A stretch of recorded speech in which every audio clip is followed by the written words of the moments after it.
We're facing the biggest refugee crisis since the Second World War. Daily, we're seeing reports of migrants crossing Europe with no hope. And yet, as a local in London, what do we do? How do we respond? Over the last couple of weeks, I was challenged to go and see firsthand what was going on in Calais. It's just over a couple of hours away from us here, and yet the conditions there I found were horrendous. Rather than the economic migrants that we've been told are just on the gates of our country, I found that there were many people that were fleeing from war-torn countries such as Eritrea, that is known as the North Korea of Africa. You've got Afghanistan, Iran, Somalia, and these people are coming from the most horrendous conditions that are life and death.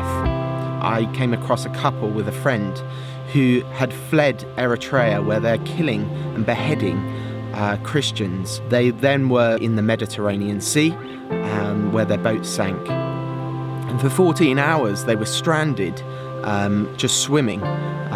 They took footage as some of their family drowned, and they showed this to my friend.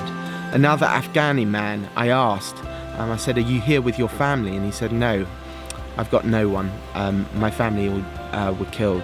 Now, I've connected with the local church in Calais and have got local connections, so we can do this in a sustainable way. But 3 things we can do. Number 1, the local church has said pray for them. God can intervene in this situation where there is no hope, and He ultimately, much more than aid, is our provider. Number 2, the winter is coming in Calais, and people have only got very basic clothing and shelters. It's basically a rubbish dump, and there is very little water or sanitation there. So we can be providing, and it's mainly men in this camp, so we can be providing warm clothing, tents, shoes. Food is a massive issue. People get 1 meal a day if they're lucky, and so are very often left starving. And the third thing we can be doing is, if people want to go over and see firsthand what is going on the ground, and to meet people and hear their stories. If you'd like to give financially, there'll be a link at the end of this film.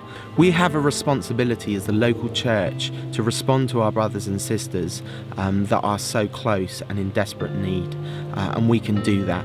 I just want to thank you for your time and in anticipation for your help.